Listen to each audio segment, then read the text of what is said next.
Hello ಮಕ್ಕಳೇ, ಹೇಗಿದ್ದೀರಾ? ಎಲ್ಲರೂ ಆರಾಮಲ್ವಾ? Class 10 maths and science YouTube ಚಾನಲ್ಗೆ ನಿಮ್ಮೆಲ್ಲರಿಗೆ ಸ್ವಾಗತ. ನಿಮಗೆಲ್ಲ ಗೊತ್ತಿರಬಹುದು, ನಾವು ಕಳೆದ ತರಗತಿಯಲ್ಲಿ ವಿಜ್ಞಾನದ ಅಧ್ಯಾಯ 4 ಕಾರ್ಬನ್ ಮತ್ತು ಅದರ ಸಂಯುಕ್ತಗಳು ಎಂಬ ಪಾಠವನ್ನ ಕಲಿತಿದ್ವಿ.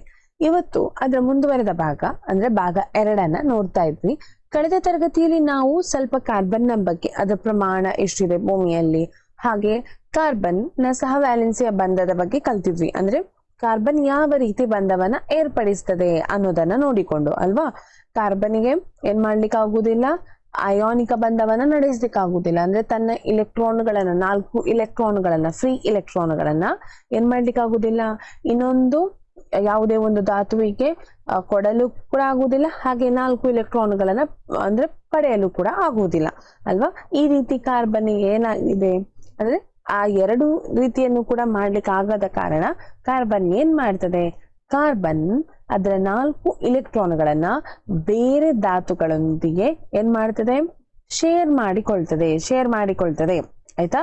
ಏನ್ ಮಾಡಿಕೊಳ್ತದೆ, ಶೇರ್ ಮಾಡಿಕೊಳ್ತದೆ, ಹಂಚಿಕೊಳ್ತದೆ. ಇವತ್ತು ಅದೇ ರೀತಿಯ ಬಂಧಗಳನ್ನ ಏರ್ಪಡುವ ಅಂದ್ರೆ ಸಹವ್ಯಾಲೆನ್ಸಿಯ ಬಂಧದ ಬಗ್ಗೆ ನಾವು ಸರಿಯಾಗಿ ಕಲಿಯಲಿದ್ದೇವೆ. ಅದೇ ರೀತಿ ಬಂಧವನ್ನ ಏರ್ಪಡಿಸುವ ಬೇರೆ ಬೇರೆ ಧಾತುಗಳ ಬಗ್ಗೆ ಕಲಿಯಲಿದ್ದೇವೆ. ಮೊದಲಿಗೆ ಹೈಡ್ರೋಜನ್ ನ ಸಹವ್ಯಾಲೆನ್ಸಿಯ ಬಂಧ. ನಿಮ್ಗೆಲ್ಲ ಗೊತ್ತಿರುವ ಹಾಗೆ ಹೈಡ್ರೋಜನ್ ನ ಅಟಾಮಿಕ್ ನಂಬರ್ ಎಷ್ಟು, ಏನು ಪರಮಾಣು ಸಂಖ್ಯೆ ಎಷ್ಟು, ಅಟಾಮಿಕ್ ನ ಪರಮಾಣು ಸಂಖ್ಯೆ 1 ಅಲ್ವಾ. ಅದರ ಇಲೆಕ್ಟ್ರಾನ್ ವಿನ್ಯಾಸವನ್ನ ಬರೆದ್ರೆ ಅದರ ಮೊದಲ ಕವಚದಲ್ಲಿ 1 ಇಲೆಕ್ಟ್ರಾನ್ ಇದೆ ಅಲ್ವಾ. ಅದೇ ಫ್ರೀ ಇಲೆಕ್ಟ್ರಾನ್. ಯಾಕೆ, ಅದಕ್ಕೆ ಬೇರೆ ಸಹಪಾಠಿ ಇಲ್ಲ ಅಲ್ವಾ. ಸಹಪಾಠಿ ಇಲ್ಲ ಅಂದ್ರೆ ಅದಕ್ಕೆ ಬೇರೆ ಇಲೆಕ್ಟ್ರಾನ್ಗಳು ಇಲ್ಲ. ರಾಜಾನಿಲದ ವಿನ್ಯಾಸವನ್ನ ಹೊಂದಿಕೊಳ್ಬೇಕಾದ್ರೆ ಕೇಶಲ್ ನಲ್ಲಿ ಎಷ್ಟು ಇಲೆಕ್ಟ್ರಾನ್ಗಳು ಇರ್ಬೇಕು, 2 ಇಲೆಕ್ಟ್ರಾನ್ಗಳು ಇರ್ಬೇಕು. ಆದ್ರೆ ಏನಾಗಿದೆ, ಇಲ್ಲಿ ಹೈಡ್ರೋಜನ್ ಒಟ್ಟಿಗೆ ಒಂದೇ ಇಲೆಕ್ಟ್ರಾನ್ ಇರುವ ಕಾರಣ ಇದೇನ್ ಮಾಡ್ತದೆ, ಇದು ಅದರ ವ್ಯಾಲೆನ್ಸಿ ಇಲೆಕ್ಟ್ರಾನ್. ಯಾವುದು, ಹೈಡ್ರೋಜನ್ ನ ವ್ಯಾಲೆನ್ಸಿ ಇಲೆಕ್ಟ್ರಾನ್ 1. ಹಾಗಾಗಿ ಇದೇ ಒಂದು ಇಲೆಕ್ಟ್ರಾನ್ ಏನ್ ಮಾಡ್ತದೆ, ಪಡೆದುಕೊಳ್ತದೆ. ಅಂದ್ರೆ ಎಲ್ಲಾ ಧಾತುಗಳೊಂದಿಗೆ ಏನ್ ಮಾಡ್ತದೆ, ಪ್ರತಿಕ್ರಿಯಿಸ್ತದೆ. ಹಾಗಾದ್ರೆ ಹೈಡ್ರೋಜನ್ ಏನ್ ಮಾಡಿಕೊಳ್ತದೆ, ಇದಕ್ಕೆ ಪಡೆದುಕೊಳ್ಬಹುದಾ ಅಥವಾ ಕಳೆದುಕೊಳ್ಬಹುದಾ? ಇಲ್ಲ, ಹೈಡ್ರೋಜನ್ಗೂ ಕೂಡ ಆ ರೀತಿ ಮಾಡ್ಲಿಕ್ಕೆ ಸಾಧ್ಯ ಇಲ್ಲ. ಯಾಕೆ ಹೇಳಿದ್ರೆ ಹೈಡ್ರೋಜನ್ ಒಂದು ವೇಳೆ ಒಂದು ಇಲೆಕ್ಟ್ರಾನ್ ನ ಪಡೆದುಕೊಂಡರೆ ಅದರ ಕೆ ಕವಚದಲ್ಲಿ 2 ಇಲೆಕ್ಟ್ರಾನ್ ಆಗ್ತದೆ. ಹೈಡ್ರೋಜನ್ ಅತ್ಯಂತ ಚಿಕ್ಕ ಧಾತು, ಅದರ ನ್ಯೂಕ್ಲಿಯಸ್ ತುಂಬಾ ಸಣ್ಣದು. ಹಾಗಾಗಿ ಆ ಇಲೆಕ್ಟ್ರಾನ್ಗಳನ್ನ ಹೊಂದಿಕೊಳ್ಳುವಂತ ಅಂದ್ರೆ ಹಿಡಿದಿಟ್ಟುಕೊಳ್ಳುವಂತಹ ಶಕ್ತಿ ಅದರ ನ್ಯೂಕ್ಲಿಯಸ್ಗೆ ಇರುವುದಿಲ್ಲ. ಹಾಗಾಗಿ ಹೈಡ್ರೋಜನ್ 1 ಇಲೆಕ್ಟ್ರಾನ್ ನ ಪಡೆದುಕೊಳ್ಳಲಾಗುವುದಿಲ್ಲ. ಒಂದು ವೇಳೆ ಹೈಡ್ರೋಜನ್ 1 ಇಲೆಕ್ಟ್ರಾನ್ ನ ಕಳೆದುಕೊಳ್ತದ ಇನ್ನೊಂದು ಧಾತುವಿಗೆ ಅದನ್ನ ಏನ್ ಮಾಡ್ತದೆ, ದಾನ ಮಾಡ್ತದ? ಇಲ್ಲ, ಆ ರೀತಿ ಕೂಡ ಆಗ್ಲಿಕ್ಕೆ ಸಾಧ್ಯ ಇಲ್ಲ. ಯಾಕೆ ಸಾಧ್ಯ ಇಲ್ಲ ಹೇಳಿದ್ರೆ, ಹೈಡ್ರೋಜನ್ ನ ನ್ಯೂಕ್ಲಿಯಸ್ ನಲ್ಲಿ ಇರುವುದು ಒಂದೇ ಇಲೆಕ್ಟ್ರಾನ್. ಒಂದು ವೇಳೆ ಹೈಡ್ರೋಜನ್ ಇನ್ನೊಂದು ಧಾತುವಿಗೆ ಆ 1 ಇಲೆಕ್ಟ್ರಾನ್ ಅನ್ನ ಕೊಟ್ರೆ ಏನಾಗ್ತದೆ, ಹೈಡ್ರೋಜನ್ ಇಲ್ಲದ ಅಂತ ಆಗ್ತದೆ ಅಲ್ವಾ. ಹೈಡ್ರೋಜನ್ಗೆ ಇಲೆಕ್ಟ್ರಾನ್ ಎಲ್ಲ, ಮತ್ತೆ ಏನಾಗ್ತದೆ, ಹೈಡ್ರೋಜನ್ ಈ ಭೂಮಿಯಿಂದ ಏನಾಗ್ತದೆ, ಎಕ್ಸಾಸ್ಟ್ ಆಗಿ ಹೋಗ್ತದೆ, ಅಂದ್ರೆ ಇಲ್ಲದೆ ಆಗಿ ಹೋಗ್ತದೆ. ಸೊ ಹಾಗಾಗಿ ಹೈಡ್ರೋಜನ್ ಕೊಡ್ಲಿಕ್ಕೆ ಸಾಗುದಿಲ್ಲ, ಹೈಡ್ರೋಜನ್ಗೆ ತಗೊಳ್ಲಿಕ್ಕೆ ಸಾಗುದಿಲ್ಲ. ಮತ್ತೆ ಏನ್ ಮಾಡ್ತದೆ ಹೈಡ್ರೋಜನ್? ಹಾಗಾದ್ರೆ ಹೈಡ್ರೋಜನ್ 1 ಇಲೆಕ್ಟ್ರಾನ್ ನ ಹಂಚಿಕೆ ಮಾಡಿಕೊಳ್ತದೆ ಆಯ್ತಾ, ಹಂಚಿಕೊಳ್ತದೆ. ಹೇಗೆ ಹಂಚಿಕೊಳ್ತದೆ ನೋಡ್ತೀರಾ? ಈಗ ಇಲ್ಲೊಂದು ಸಣ್ಣ ವಿಡಿಯೋ ಉಂಟು, ನೋಡಿಕೊಳ್ಳಿ.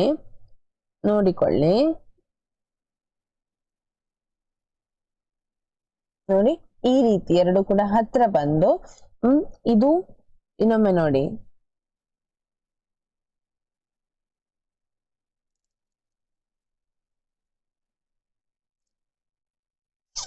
ಇದು ನೋಡಿ, ಈ ಇಲೆಕ್ಟ್ರಾನ್ ಉಂಟಲ್ಲ,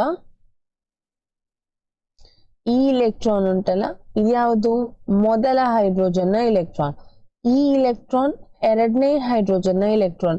ಇದೇನ್ ಮಾಡ್ಕೊಳ್ತದೆ, 2 ಕೂಡ ಅಂದ್ರೆ ಇದಕ್ಕೆ ಬೇಕಾದಾಗ ಇದು ಉಪಯೋಗಿಸಿಕೊಳ್ತದೆ, ಇದಕ್ಕೆ ಬೇಕಾದಾಗ ಇದು ಉಪಯೋಗಿಸಿಕೊಳ್ಳ, ಅಂದ್ರೆ ಎರಡಕ್ಕೂ ಬೇಕಾದಾಗ ಈ ಇಲೆಕ್ಟ್ರಾನ್ಗಳನ್ನ ಇದು ಉಪಯೋಗಿಸಿಕೊಳ್ತದೆ, ಈ ಇಲೆಕ್ಟ್ರಾನ್ ಅನ್ನ ಈ ಧಾತು ಉಪಯೋಗಿಸಿಕೊಳ್ತದೆ, ಹೈಡ್ರೋಜನ್ ಧಾತು ಉಪಯೋಗಿಸಿಕೊಳ್ತದೆ. ಹಾಗೆಯೇ ಇವುಗಳೆರಡರ ನಡುವೆ ಒಂದು ಏನ್ ಮಾಡ್ತದೆ, ಬಂಧ ಏರ್ಪಡ್ತದೆ. ಈ ಬಂಧವನ್ನೇ ಸಹವ್ಯಾಲೆನ್ಸಿಯ ಬಂಧ ಅಂತ ಹೇಳ್ತಾರೆ. ಆಯ್ತಾ, ಸಹವ್ಯಾಲೆನ್ಸಿಯ ಬಂಧ ಅಂತ ಹೇಳ್ತಾರೆ. ಹಾಗಾದರೆ ಎಷ್ಟು ಇಲೆಕ್ಟ್ರಾನ್ ಅನ್ನ ಹಂಚಿಕೊಳ್ತದೆ? ಹೈಡ್ರೋಜನ್ ಮತ್ತು ಹೈಡ್ರೋಜನ್ ಒಂದು ಇಲೆಕ್ಟ್ರಾನ್ ಅನ್ನ ಹಂಚಿಕೊಳ್ತದೆ. ಹಾಗಾಗಿ ಇದನ್ನ ಏಕವೇಲೆನ್ಸಿಯ ಬಂಧ ಅಂತ ಹೇಳ್ತಾರೆ. ಏನಂತ ಹೇಳ್ತಾರೆ? ಏಕವೇಲೆನ್ಸಿಯ ಬಂಧ ಹೈಡ್ರೋಜನ್ ನಡುವೆ. ಅದೇ ರೀತಿ ನೆಕ್ಸ್ಟ್ ಉದಾಹರಣೆ ನೋಡುವುದಾದ್ರೆ ಆಕ್ಸಿಜನ್ ನ ಸಹವ್ಯಾಲೆನ್ಸಿಯ ಬಂಧ. ಆಕ್ಸಿಜನ್ ನ ಪರಮಾಣು ಸಂಖ್ಯೆ ಎಷ್ಟು? 8. ಆಯ್ತಾ. ಇಲೆಕ್ಟ್ರಾನ್ ವಿನ್ಯಾಸ ಎಷ್ಟು? ಇಲೆಕ್ಟ್ರಾನ್ ವಿನ್ಯಾಸ 2,6 ಅಲ್ವಾ? 2,6. ರಾಜಾನಿಲದ ಇಲೆಕ್ಟ್ರಾನ್ ವಿನ್ಯಾಸವನ್ನು ಪಡೆಯಲು ಇದರ ಎಲ್ ಶೆಲ್ಗೆ ಇನ್ನೂ 2 ಇಲೆಕ್ಟ್ರಾನ್ ನ ಅಗತ್ಯತೆ ಇದೆ. ಯಾವುದಕ್ಕೆ? ಆಕ್ಸಿಜನ್ಗೆ. ಆ 2 ಇಲೆಕ್ಟ್ರಾನ್ ಅನ್ನ ಅದೇನ್ ಮಾಡಿಕೊಳ್ಳುವುದಿಲ್ಲ ಅಂದ್ರೆ ಆ 2 ಇಲೆಕ್ಟ್ರಾನ್ಗಳಿಗೋಸ್ಕರ ಆಕ್ಸಿಜನ್ 6 ಇಲೆಕ್ಟ್ರಾನ್ಗಳನ್ನ ಕಳೆದುಕೊಳ್ಳುವುದೂ ಇಲ್ಲ, ಅದಕ್ಕೆ 2 ಇಲೆಕ್ಟ್ರಾನ್ ಕೊಡುವವರು ಯಾರು ಇಲ್ಲ. ಹಾಗಾಗಿ ಇದು ಏನ್ ಮಾಡ್ತದೆ ಅಂತ ಹೇಳಿದ್ರೆ ಒಂದು ತಕೊಳ್ತದೆ. ಅಂದ್ರೆ ಆ 2 ಇಲೆಕ್ಟ್ರಾನ್ ಯಾರಾದ್ರೂ ಕೊಡುದಂತ ಹೇಳಿ ಅದು ತಕೊಳ್ತದೆ. ಇಲ್ಲದಿದ್ರೆ ಈಗ ಇದು ಇಲ್ಲಿ ನಾವು ನೋಡುವಂತಹ ಉದಾಹರಣೆ ಆಕ್ಸಿಜನ್ಗೆ ಮತ್ತು ಆಕ್ಸಿಜನ್ಗೆ ಏರ್ಪಡುವ ಬಂಧ. ಆಕ್ಸಿಜನ್ ಬೇರೆ ಧಾತುಗಳೊಂದಿಗೆ ಏರ್ಪಡುವ ಬಂಧ ಅಲ್ಲ, ಆಕ್ಸಿಜನ್ ಮತ್ತು ಆಕ್ಸಿಜನ್ಗೆ ಏರ್ಪಡುವ ಬಂಧ.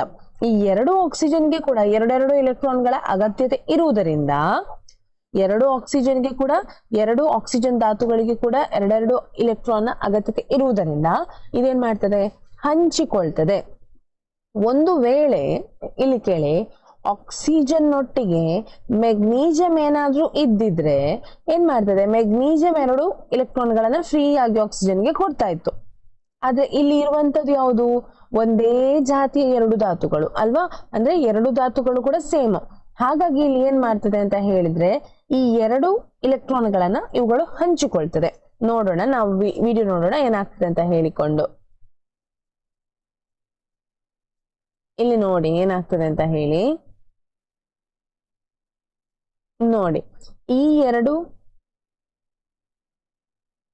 ಧಾತುಗಳ ನಡುವೆ ಏನಾಗ್ತದೆ?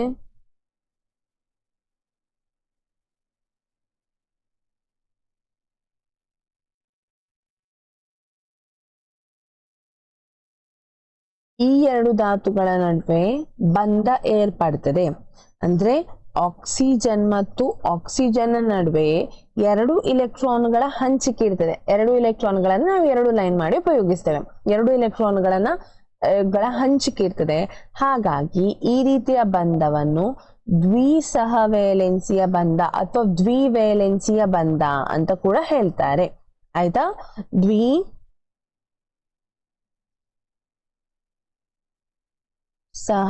ಸಹವೇಲೆನ್ಸಿಯ ಬಂಧ. ಯಾಕೆ? ಇಲ್ಲಿ 2 ಇಲೆಕ್ಟ್ರಾನ್ಗಳನ್ನ ಇವುಗಳು ಹಂಚಿಕೊಳ್ಳುವ ಕಾರಣದಿಂದ. ಅರ್ಥ ಆಯ್ತಾ? ಓಕೆ. ಹಾಗಾದ್ರೆ ನಾವು 3ನೇ ಎಕ್ಸಾಂಪಲ್ಗೆ ಹೋಗೋಣ, ಉದಾಹರಣೆಗೆ ಹೋಗೋಣ. ನೈಟ್ರೋಜನ್ನ ಸಹವ್ಯಾಲೆನ್ಸಿಯ ಬಂಧ. ನೈಟ್ರೋಜನ್ನ ಪರಮಾಣು ಸಂಖ್ಯೆ ಎಷ್ಟು? ನೈಟ್ರೋಜನ್ನ ಪರಮಾಣು ಸಂಖ್ಯೆ 7. ಹಾಗಾದ್ರೆ ಇಲೆಕ್ಟ್ರಾನ್ ವಿನ್ಯಾಸ ಎಷ್ಟು? ನೈಟ್ರೋಜನ್ ಇಲೆಕ್ಟ್ರಾನ್ ವಿನ್ಯಾಸ 2,5. ಆಯ್ತಾ? ಕೆ ಕವಚದಲ್ಲಿ 2 ಇಲೆಕ್ಟ್ರಾನ್ಗಳು, ಎಲ್ ಕವಚದಲ್ಲಿ 5 ಇಲೆಕ್ಟ್ರಾನ್ಗಳು. ರಾಜಾನಿಲದ ವಿನ್ಯಾಸವನ್ನ ಪಡೆಯಲು ನೈಟ್ರೋಜನ್ಗೆ ಎಷ್ಟು ಬೇಕಿತ್ತು? ಎಲ್ ಕವಚದಲ್ಲಿ 8 ಇದ್ರೆ ಮಾತ್ರ ಅದು ರಾಜಾನಿಲದ ಏನ್ ಮಾಡ್ತದೆ? ವಿನ್ಯಾಸವನ್ನ ಅಂದ್ರೆ ಇಲೆಕ್ಟ್ರಾನ್ ವಿನ್ಯಾಸವನ್ನ ಪಡಿತದೆ. 8 ಬೇಕಾದ್ರೆ ಆಲ್ರೆಡಿ 5 ಉಂಟು, 8 ಬೇಕಾದ್ರೆ ಇನ್ನು ಎಷ್ಟು ಇಲೆಕ್ಟ್ರಾನ್ಗಳ ಅಗತ್ಯತೆ ಇದೆ? 3 ಇಲೆಕ್ಟ್ರಾನ್ಗಳ ಅಗತ್ಯತೆ ಇದೆ ಅಲ್ವಾ? ನೈಟ್ರೋಜನ್ಗೆ ಇನ್ನು 3 ಇಲೆಕ್ಟ್ರಾನ್ಗಳ ಅಗತ್ಯತೆ ಇರುವ ಕಾರಣ ನೋಡಿ, ಇದು ನೈಟ್ರೋಜನ್ ನಡುವೆ ಏರ್ಪಡುವ ಬಂಧ ಆದ ಕಾರಣ 2 ನೈಟ್ರೋಜನ್ಗೆ ಕೂಡ ಏನು ಬೇಕು? 3 ಇಲೆಕ್ಟ್ರಾನ್ಗಳು ಬೇಕು. ಹಾಗಾಗಿ ಈ ನೈಟ್ರೋಜನ್ ಏನ್ ಮಾಡ್ತದೆ ಅಂತ ಹೇಳಿ ನೋಡೋಣ.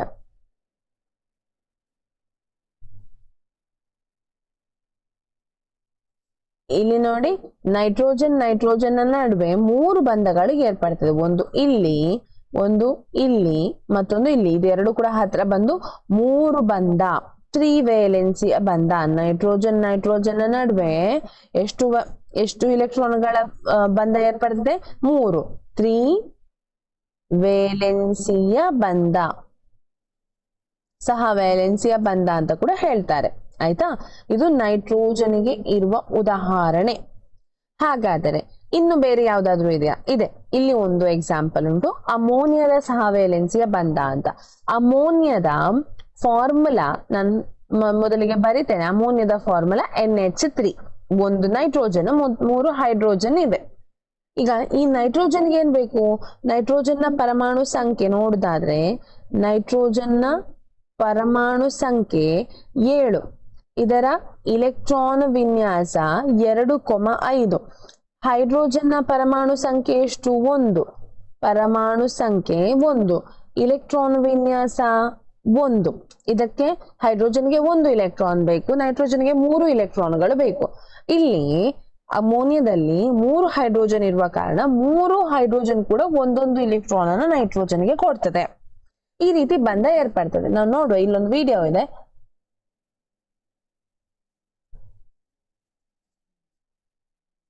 ನೋಡಿ ಕಾಣ್ತದಾ?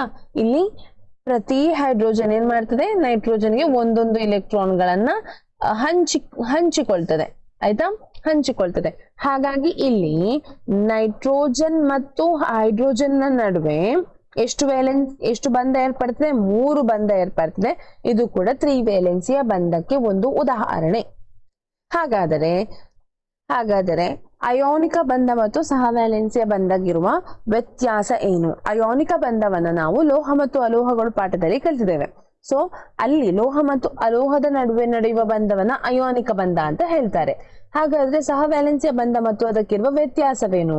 ಇದು ಇಂಪಾರ್ಟೆಂಟ್, ಇದು ಯಾವಾಗ್ಲೂ ಕ್ವೆಶ್ಚನ್ ಬರ್ತದೆ ಎಕ್ಸಾಮ್ಗೆ.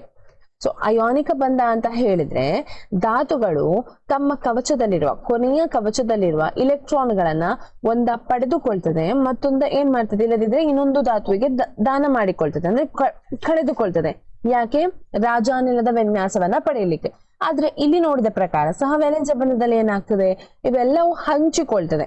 ಆಯ್ತಾ, ಹೊರಗಿರುವ ಏನು ಇಲೆಕ್ಟ್ರಾನ್ಗಳನ್ನ, ತನ್ನ ಹೊರ ಕವಚದಲ್ಲಿರುವ ಇಲೆಕ್ಟ್ರಾನ್ಗಳನ್ನ ಏನ್ ಮಾಡ್ತದೆ? ಹಂಚಿಕೊಳ್ತದೆ. ಹಾಗೆ ಏನ್ ಮಾಡ್ತದೆ? ಒಂದು ರಾಜಾನಿಲದ ವಿನ್ಯಾಸವನ್ನ ಪಡೆದುಕೊಳ್ತದೆ. ಇದು ಮೊದಲಿಗೆ ಇರುವಂತಹ ವ್ಯತ್ಯಾಸ. ಮತ್ತೆ ಅಯೋನಿಕ ಬಂಧದಲ್ಲಿ ಅಣುಗಳ ನಡುವಿನ ಆಕರ್ಷಣ ಶಕ್ತಿ ಏನಿದೆ ಅಲ್ವಾ, ಅದು ಪ್ರಬಲವಾಗಿದೆ. ಇಲ್ಲಿ ಫ್ರೆಂಡ್ಶಿಪ್ ಹೇಗೆ ಏರ್ಪಡ್ತದೆ? ಬಂಧ ಅಂತ ಹೇಳಿದ್ರೆ ನೀವು ಈ ರೀತಿ ತಿಳ್ಕೊಳ್ಳಿ, ಫ್ರೆಂಡ್ಶಿಪ್ ಅಂತ ಹೇಳಿ. ಇಲ್ಲಿ ಏನಾಗ್ತದೆ ಅಂತ ಹೇಳಿದ್ರೆ, ಅಯೋನಿಕ ಬಂಧಕ್ಕೆ ಉದಾಹರಣೆ ಅಂತ ಹೇಳಿದ್ರೆ, ನೀವು ನಿಮ್ಮ ಬೆಸ್ಟ್ ಫ್ರೆಂಡ್ಗೆ ನೀವು ಏನ್ ಬೇಕಾದ್ರೂ ದಾನ ಮಾಡ್ಲಿಕ್ಕೆ ರೆಡಿ ಇರ್ತೀರಿ, ಅಥವಾ ಅವರು ಕೂಡ ನಿಮ್ಗೆ ಏನಾದ್ರೂ ದಾನ ಮಾಡ್ಲಿಕ್ಕೆ ರೆಡಿ ಇರ್ತಾರೆ. ನಿಮ್ಮಲ್ಲಿ ಪೆನ್ಸಿಲ್ ಎಲ್ಲ ಹೇಳಿದ್ರೆ ಅವ್ರು ನಿಮ್ಗೆ ಕೊಡ್ತಾರೆ ಅಲ್ವಾ, ಮತ್ತೆ ಹೇಳ್ತಾರೆ ನಂಗೆ ಬೇಡ ನಿಮ್ಗೆ ಇರ್ಲಿ ಅಂತ ಹೇಳ್ತಾರೆ. ಅದೇ ರೀತಿ ಅಯೋನಿಕ ಬಂಧ. ಆಯ್ತಾ, ಆದ್ರೆ ನಿಮ್ಮ ಹತ್ರದಲ್ಲಿ ಕೂತ್ಕೊಳ್ಳುವ ನಿಮ್ಮ ಬೆಂಚ್ ಮೇಟ್ ಏನ್ ಮಾಡ್ತಾರೆ? ನೀವು ಕೇಳಿದಾಗ ಪೆನ್ಸಿಲ್ ಕೊಡ್ತಾರೆ, ಮತ್ತೆ ನೀವು ಅದನ್ನ ಹಿಂದೆ ಕೊಡ್ತೀರಿ. ಅದು ಸಹವೇಲೆನ್ಸಿಯ ಬಂಧ. ಹಂಚಿಕೊಂಡು ಅವನಿಗೆ ಸೇರುವುದಿಲ್ಲ ಎಕ್ಸ್ಟ್ರಾ ಪೆನ್, ನಿಮ್ಗೆ ಸೇರುವುದಿಲ್ಲ. ಆಗ ಏನ್ ಮಾಡ್ತೀರಿ? ನೀವು ಬರ್ದಾದ ನಂತರ ಅವನಿಗೆ ಕೊಡ್ತೀರಿ, ಅವನ್ ಬರ್ದಾದ ನಂತರ ನಿಮ್ಗೆ ಕೊಡ್ತಾನೆ. ಈ ರೀತಿ ಏರ್ಪಡುವ ಬಂಧ ಸಹವೇಲೆನ್ಸಿಯ ಬಂಧ. ಅರ್ಥ ಆಯ್ತಾ? ಹಾಗಾಗಿ ಇಲ್ಲಿ ಒಮ್ಮೆ ಕೊಟ್ಟು ಬಿಟ್ಟ ನಂತರ, ಈಗ ನಿಮ್ಮ ಬೆಸ್ಟ್ ಫ್ರೆಂಡ್ಗೆ ನೀವು ಪೆನ್ ತಗೊಂಡ ನಂತರ ಅದನ್ನ ಹಿಂದೆನೆ ಕೊಡುದಿಲ್ಲ. ಅದು ಆ ಬಂಧ ಯಾವತ್ತು ಆಕರ್ಷಣ, ಅಂದ್ರೆ ಆ ಶಕ್ತಿ ತುಂಬಾ ಪ್ರಬಲವಾಗಿರ್ತದೆ, ಆಕರ್ಷಣಾ ಶಕ್ತಿ ತುಂಬಾ ಪ್ರಬಲವಾಗಿರ್ತದೆ. ಆದ್ರೆ ಸಹವೇಲೆನ್ಸಿಯ ಬಂಧದಲ್ಲಿ ಏನಾಗ್ತದೆ? ಆಕರ್ಷಣ ಶಕ್ತಿ ಅಷ್ಟು ಇರುವುದಿಲ್ಲ, ಅದು ದುರ್ಬಲವಾಗಿರ್ತದೆ. ಮತ್ತೊಂದು, ದ್ರವಣ ಬಿಂದು ಮತ್ತು ಕುದಿಯುವ ಬಿಂದು ಹೆಚ್ಚು. ನೀವು ಉಪ್ಪು ನೋಡಿದ್ದೀರಾ? ಎಕ್ಸಾಂಪಲ್ಗೆ ಉಪ್ಪು, ಕಲ್ಲುಪ್ಪು ಉಂಟಲ್ವಾ, ಇದನ್ನ ಒಂದು ಡ್ರೈ ಪ್ಯಾನ್ ಅಲ್ಲಿ ಹಾಕಿ ಬಿಸಿ ಮಾಡಿ ಅಂತೆ, ಕರಗ್ತದದು? ಕರಗುದಿಲ್ಲ. ನೀರ್ ಹಾಕಿದ್ರೆ ಮಾತ್ರ ಕರಗ್ತದೆ ಅಲ್ವಾ. ಖಾಲಿ ಡ್ರೈ ಪ್ಯಾನ್ ಅಲ್ಲಿ ಹಾಕಿ ಬಿಸಿ ಮಾಡಿದ್ರೆ ಅದು ಎಷ್ಟು ಅದರ ಏನು ದ್ರವಣ ಬಿಂದು ಮತ್ತು ಕುದಿಯುವ ಬಿಂದುವನ್ನು ತಲುಪುವವರೆಗೆ ಅದು ಏನಾಗುದಿಲ್ಲ, ಕರಗುವುದಿಲ್ಲ. ಆಯ್ತಾ? ಯಾಕೆ ಹೇಳಿದ್ರೆ ಅದರ ದ್ರವಣ ಬಿಂದು ಮತ್ತು ಕರಗುವ ಬಿಂದು ತುಂಬಾ ಹೆಚ್ಚು. ಆದ್ರೆ ಅದೇ ನೀವು ಬೇರೆ ಯಾವುದೇ ಒಂದು ಧಾತುವನ್ನ ತಕೊಂಡು, ಅಂದ್ರೆ ಸಹವೇಲೆನ್ಸಿಯ ಬಂಧ ಏರ್ಪಡುವ ಧಾತುವನ್ನು ತಕೊಂಡ್ರೆ ಅದರ ದ್ರವಣ ಬಿಂದು ಮತ್ತು ಕರಗುವ ಬಿಂದು ಏನಾಗಿರ್ತದೆ? ಕಡಿಮೆ ಆಗಿರ್ತದೆ. ಮತ್ತೆ ಅಯೋನಿಕ ಬಂಧ ಏನಿರ್ತದಲ್ವಾ, ಅದರಿಂದ ಏರ್ಪಟ್ಟಂತಹ ಉದಾಹರಣೆ ಅಂದ್ರೆ ಉಪ್ಪೆ, ಅದು ವಿದ್ಯುತ್ ವಾಹಕಗಳು. ನಾವು ಇಲೆಕ್ಟ್ರಾಲಿಸಿಸ್ ಎಂಬ ಒಂದು ಕಾನ್ಸೆಪ್ಟ್ ಅನ್ನ 2ನೇ ಪಾಠದಲ್ಲಿ ಕಲ್ತಿರ್ತೇವೆ. ಅಂದ್ರೆ ನೀರಿಗೆ ಹಾಕಿ ಕರಗಿಸಿ ಅದರಿಂದ ಏನ್ ಮಾಡ್ತೇವೆ? ವಿದ್ಯುತ್ ಅನ್ನ ಪಡಿತೇವೆ. ಇದು ವಿದ್ಯುತ್ ವಾಹಕಗಳು, ತನ್ನ ಮೂಲಕ ವಿದ್ಯುತ್ ಅನ್ನು ಹರಿಯಲು ಬಿಡ್ತದೆ. ಆದ್ರೆ ಸಹವೇಲೆನ್ಸಿಯ ಬಂಧದಿಂದ ಏರ್ಪಟ್ಟಂತಹ ಧಾತುಗಳೇನಿದೆ ಅಲ್ಲ, ಇದು ವಿದ್ಯುತ್ ಅವಾಹಕಗಳು. ಇವೆಲ್ಲವೂ 4 ಏನು ವ್ಯತ್ಯಾಸಗಳು ಅಯಾನಿಕ ಮತ್ತು ಸಹವ್ಯಾಲೆನ್ಸಿಯ ಬಂದದ್ದು.